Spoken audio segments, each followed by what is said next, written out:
Assalamualaikum warahmatullahi wabarakatuh.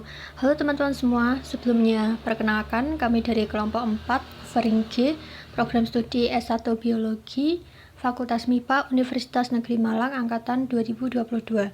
Jadi di mata kuliah kimia untuk biologi ini kita akan menjelaskan materi tentang radikal bebas dan antioksidan. Dan ini adalah anggota kelompok kita. Oke, langsung saja masuk ke materinya. Untuk materi yang pertama yaitu definisi dari radikal bebas.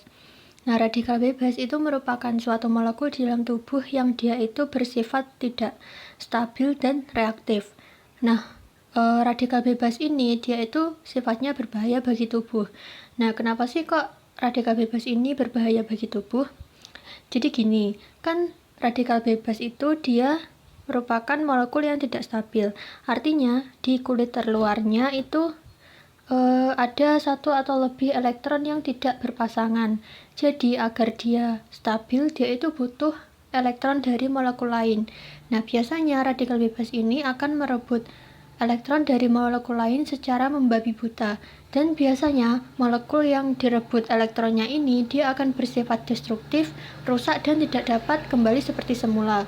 Dan kemudian dari reaksi perebutan elektron ini dia akan dihasilkan suatu hasil samping berupa radikal bebas yang lain. Jadi reaksi ini dia akan membentuk suatu reaksi berantai yang sangat panjang yang lama-kelamaan dia itu bisa sampai merusak makromolekul seperti protein, karbohidrat, lemak, dan DNA. Nah, jadi itu adalah bahaya dari radikal bebas.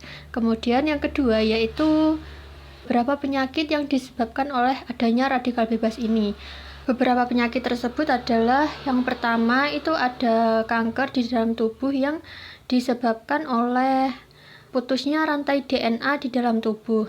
Kemudian yang kedua yaitu penyakit katarak yang disebabkan oleh rusaknya protein yang ada di lensa mata. Kemudian yang ketiga yaitu gejala keriput pada kulit atau penuaan dini yang disebabkan oleh rusaknya lapisan lemak di dalam kulit. Kemudian yang ketiga yaitu pemicu dari radikal bebas. Pemicu radikal bebas ini dibagi menjadi dua, yaitu dari pemicu internal dan eksternal. Pemicu internal ini adalah radikal bebas yang dihasilkan dari aktivitas-aktivitas alamiah dari dalam tubuh, seperti misalkan saat kita melakukan respirasi. Nah, respirasi itu kan pembakaran oksigen. Hasil samping dari pembakaran oksigen itu akan menghasilkan radikal bebas. Kemudian yaitu aktivitas-aktivitas metabolisme di dalam tubuh itu juga menghasilkan radikal bebas.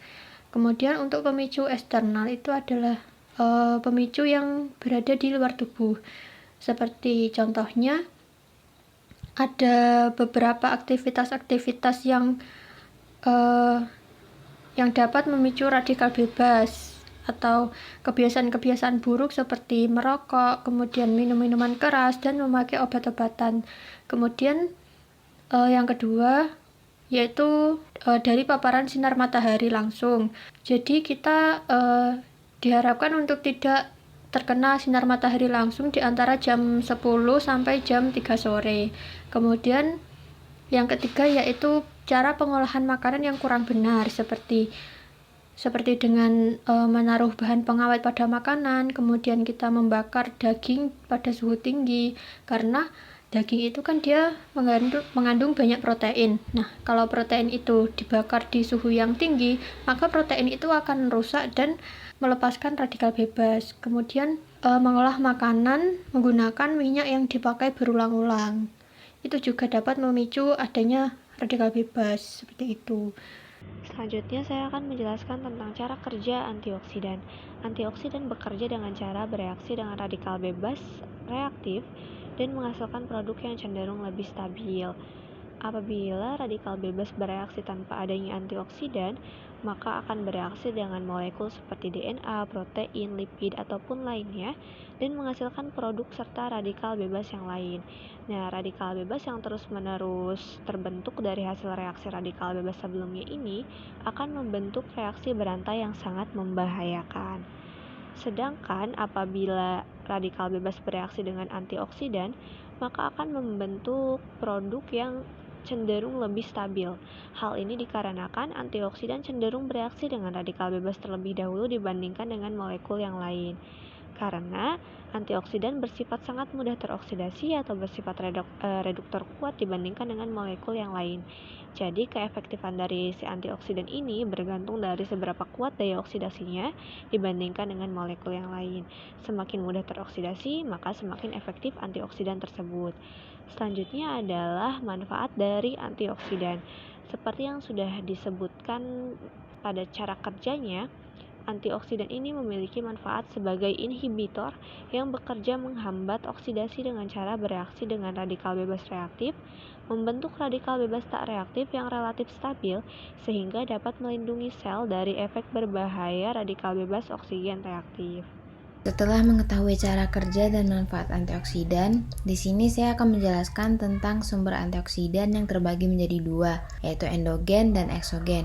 Endogen sendiri antioksidan yang diperoleh oleh tubuh secara alami, yang terdiri atas 3 enzim, yaitu superoksida dismutase untuk melawan radikal bebas di mitokondria, glutation peroksidase bekerja dengan menggerakkan H2O2 dan lipid peroksida dibantu dengan ion logam-logam transisi, dan yang terakhir yaitu enzim katalase. Nah, enzim endogen ini juga harus mendapatkan tambahan bantuan antioksidan dari luar tubuh atau yang disebut eksogen. Eksogen sendiri contohnya suplemen sintetis, buah-buahan, sayur-sayuran, dan rempah-rempahan. Berikutnya ada radikal bebas yang sebenarnya penting bagi kesehatan dan fungsi tubuh yang normal dalam memerangi peradangan, membunuh bakteri, dan mengendalikan tonus otot polos pembuluh darah dan organ-organ dalam tubuh kita. Namun, apabila dihasilkan melebihi batas kemampuan proteksi antioksidan seluler, maka radikal bebas akan berbalik menyerang sel itu sendiri. Ketidakseimbangan radikal bebas dan antioksidan menyebabkan keadaan stres oksidatif yang mengakibatkan kerusakan sel, jaringan, hingga organ tubuh. Kemudian, untuk kebiasaan yang dapat mengurangi radikal bebas, diantaranya yang pertama adalah tidak merokok dan tidak berada di sekitar perokok.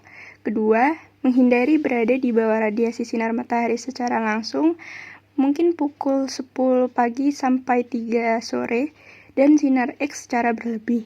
Yang ketiga, hindari konsumsi daging yang dibakar, diasap, dan digoreng dengan minyak berulang-ulang. Dan yang terakhir, hindari makanan yang diawetkan. Sekian akhir dari presentasi kami. Terima kasih atas perhatian teman-teman semua.